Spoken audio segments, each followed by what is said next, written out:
এক কাপ চা দিয়ে আজকের সকালটা শুরু হলো। আজ সুন্দরবনে আমাদের দ্বিতীয় দিন।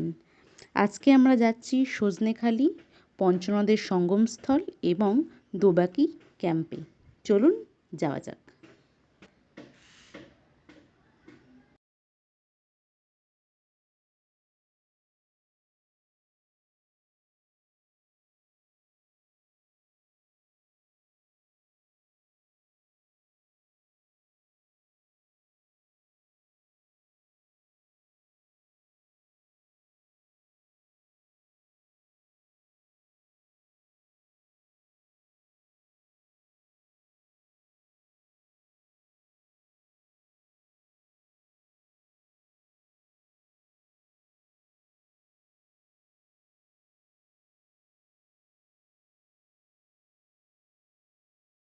আচ্ছা, আর এই দিকে মানে আমাদের লেফট সাইডে আমরা তো মুখ করে আছি দক্ষিণ দিকে, আমাদের বাম হাতের দিকে চলে গেলে এখান থেকে একটা জায়গা শেষ হবে, সেটা শুরু হবে রায়মঙ্গল নদী। রায়মঙ্গল নদীর পরেই হচ্ছে শুরু হবে বাংলাদেশের সুন্দরবন। কারণ আমরা ভাগাভাগির সময় এই সুন্দরবনের 25,500 বর্গ কিলোমিটারের মধ্যে 9,630 বর্গ কিলোমিটার পেয়েছি আমরা, আর 15,870 বর্গ কিলোমিটার ওরা পেয়েছে। হ্যাঁ পেয়েছি, ঠিক আছে, এতে রাগ করার কিছু নেই, আমরা ভাগাভাগি সময় ছিলাম না।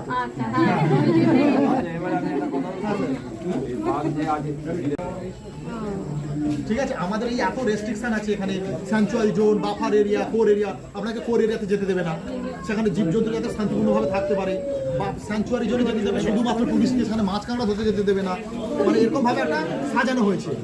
ঠিক আছে, আচ্ছা ওইটা হচ্ছে মিষ্টি জলের পুকুর। মিষ্টি জল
ধরে, অবিভক্ত বাংলাদেশ ধরে 25,500 বর্গ কিলোমিটার, 25,500 স্কোয়ার কিলোমিটার, 9,630 বর্গ কিলোমিটার আমরা পেয়েছি, আর 15,870 বর্গ কিলোমিটার ওরা পেয়েছে।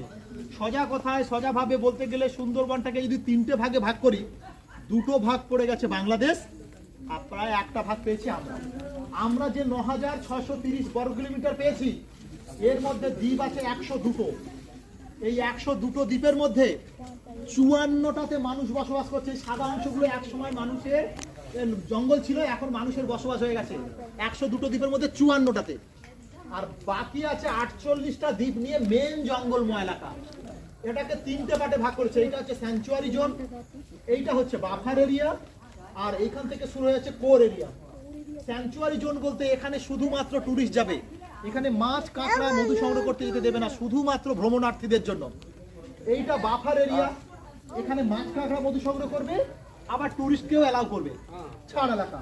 আর এইখান থেকে শুরু হয়েছে নেতি ধবনের পর থেকে, এটা হচ্ছে কোর এরিয়া।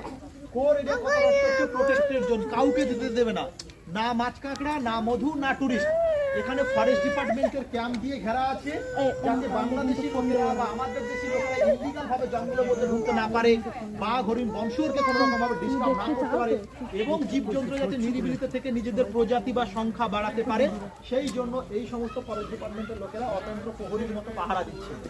একমাত্র ডিসকভারি চ্যানেল বা ন্যাশনাল জিওগ্রাফি বা জঙ্গল উপত্যকা যারা রিসার্চ করবে, তারা যদি কোনো স্পেশাল ভাবে হচ্ছে মানে করে ফায়ার অথরিটির মাধ্যমে, তাহলে এখানে তারা যেতে পারে। আমরা দাঁড়িয়ে আছি সজনেখালি, এখান থেকে আধা ঘন্টা 5 মিনিট বোট চলে সুধর্ণখালি। এখান থেকে ঢুকে যাওয়া মানে আর কোনো লোকালয় থাকবে না, আর কোনো মানুষের বসবাস থাকবে না, আর কোনো জাল থাকবে না, বোথ সাইড জঙ্গল। তারপরে ঘুরতে ঘুরতে আমরা 2.5 থেকে 3 ঘন্টার মধ্যে ঘুরতে ঘুরতে বিভিন্ন খালখানির মধ্যে দিয়ে আমরা দোবাকিতে যাবো। দোবাকিতে একটা ওয়াচ টাওয়ার আছে, একটা মিষ্টি জলের পুকুর আছে, জঙ্গলের উপর দিয়ে ওভার ব্রিজ করা আছে। জঙ্গলের মধ্যে ঢোকার যে অ্যাডভেঞ্চারটা, সেটা আমরা কিছুটা হলে ওখানে পাবো। ওইটা দেখে নিয়ে এখানে নদীর 5টা মুখ আছে, পঞ্চমুখানি বলে। তারপর আমরা এখান থেকে আস্তে আস্তে আস্তে আস্তে এখান থেকে পাখিরালয় ফিরবো। আর এই বিদ্যা নদী আস্তে আস্তে মাতলা নদীর সাথে মিশে গিয়ে মাতলা নদী আস্তে আস্তে বে অফ বেঙ্গলের সাথে মিশে গেছে। এই আমাদের স্টার্টিং পয়েন্ট। আর জঙ্গলের লাস্ট পয়েন্ট হচ্ছে এন্ড পয়েন্ট ওই মায়াদ্বীপ, এরপরেই হচ্ছে বঙ্গোপসাগর। এই হচ্ছে রিভার হচ্ছে রায়মঙ্গল। এই রায়মঙ্গল নদীটা আমাদের সুন্দরবন আর বাংলাদেশের সুন্দরবনের মধ্যে বর্ডার, ঠিক আছে, ইন্টারন্যাশনাল জলসীমা। এখানকার বাদ এবারে আসতে পারে, এখানকার বাদ এবারে আসতে পারে। এদের যাওয়া আসার ক্ষেত্রে কোনো পাসপোর্ট ভিসা লাগবে না, মানুষগুলো বেঁধে যাবে। আপনার সম্মুখে দয়াপুরে আছে, তাই না? দয়াপুরে। আর এই হচ্ছে পাখিরালয়, ঠিক আছে। আমাদের টোটাল সজনেখালি, সুধর্ণখালি আর এই দোবাকি এখন থেকে যাওয়া আসা মিলে প্রায় 6 ঘন্টা থেকে 7 ঘন্টা আজকের ওই। এইটুকু শুধু যেতে আমাদের 7 ঘন্টা ওই। তার মানে ভাবুন এই পুরোটা কভার করতে কত সময় লাগবে। দূর থেকে এসে একটু হেঁটে আসি না, এক পা দেওয়ার পর সে দ্বিতীয় পা দিতে পারে।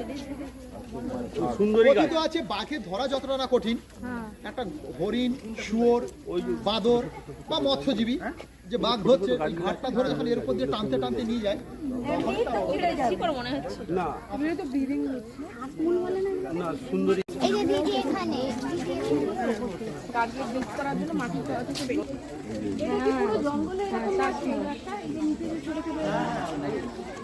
ফার্নিচার বানাইতে বড়টা এটা করছে না, ওই ধরবে না, হে ধরবে না, ও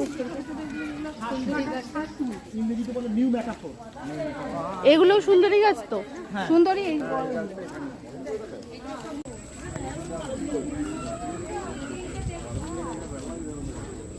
মায়েরা প্রত্যেকে একটা বাচ্চা নিয়ে তাই তো দেখছি বাচ্চাদের